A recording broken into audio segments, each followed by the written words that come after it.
Bagaimana cara ta'aruf yang benar? Ta'aruf secara bahasa berasal dari kata ta'arofa ya ta'arofu, yang artinya saling mengenal.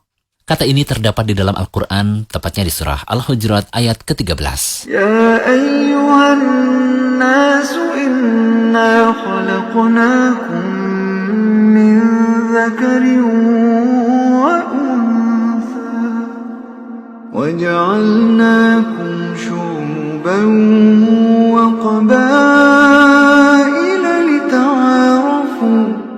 Hai manusia, sesungguhnya kami telah menciptakan kalian dari seorang pria dan seorang wanita, lalu menjadikan kalian berbangsa-bangsa dan bersuku-suku agar kalian saling mengenal.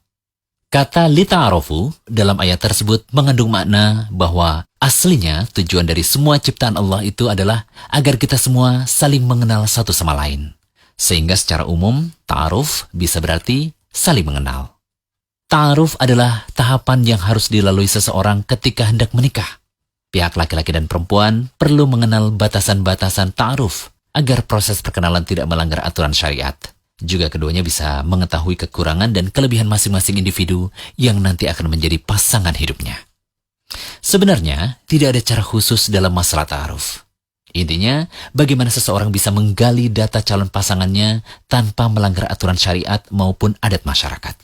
Hanya saja ada beberapa catatan yang perlu diperhatikan terkait ta'aruf. Apa saja? Yang pertama, sebelum terjadi akad nikah, kedua calon pasangan, baik laki-laki maupun wanita, statusnya adalah orang lain. Sama sekali tidak ada hubungan kemahroman. Sehingga berlaku aturan laki-laki dan wanita yang bukan mahram. Keduanya tidak diperkenankan untuk berduaan, saling bercengkrama, tebar pesona, apalagi sambil gombal-gombalan, baik secara langsung atau melalui media lainnya. Kedua, luruskan niat bahwa ta'aruf betul-betul karena ada iktikat baik, yaitu ingin menikah. Bukan karena ingin mengoleksi kenalan atau icip-icip dan semua gelagat yang tidak serius. Karena hal ini dapat membuat peluang untuk memberi harapan palsu kepada orang lain. Nah, tindakan seperti ini termasuk sikap mempermainkan orang lain dan bisa termasuk kedoliman. Ketiga, ta'aruf bisa digunakan untuk menggali data pribadi. Hal ini bisa dilakukan dengan melalui tukar biodata. Masing-masing bisa saling menceritakan biografinya secara tertulis, sehingga tidak harus melakukan pertemuan untuk saling cerita. Ingat ya, tulisan mewakili lisan. Meskipun tidak semuanya harus dibuka, tapi tentunya ada bagian yang perlu terus terang, terutama terkait data yang diperlukan untuk kelangsungan hidup berkeluarga. Dan ada juga yang tidak harus diketahui orang lain, seperti dosa masa lalu misalnya. Nah, jika ada keterangan dan data tambahan yang dibutuhkan, sebaiknya tidak berkomunikasi langsung ya, tapi bisa melalui pihak ketiga, seperti kakak lelakinya atau orang tuanya. Keempat, setelah ta'aruf diterima, bisa jadi mereka belum bertemu, karena hanya bertukar biografi. Maka jika keduanya sudah benar-benar mantap dan menyetujui untuk lanjut ke jenjang yang lebih serius, bisa dilanjutkan dengan nadhar. Nadhar bisa dilakukan dengan cara datang ke rumah calon pengantin wanita sekaligus menghadap langsung orang tuanya.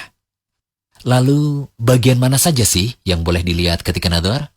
Para ulama berbeda pendapat tentang batasan anggota badan wanita yang boleh dilihat ketika ia dipinang. Menurut jumhur atau mayoritas ulama, ialah dibolehkan melihat sebatas wajah dan telapak tangannya dan tidak boleh lebih dari itu. Oh iya, ada catatan penting nih saat kedua calon sudah sampai pada tahap ini. Tidak cukup ya dengan hanya melihat foto dan video wanita atau lelaki yang akan dipinang saja ya. Karena saat ini foto atau video bisa direkayasa, sehingga termasuk tindakan pemalsuan. Apalagi pakai filter untuk mempercantik wajah sesuai keinginan biar terlihat glowing.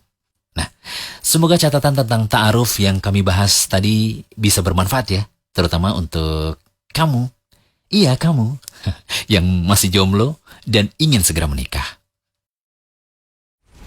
Jangan lupa kunjungi rumaiso.com. Update setiap hari, insya Allah.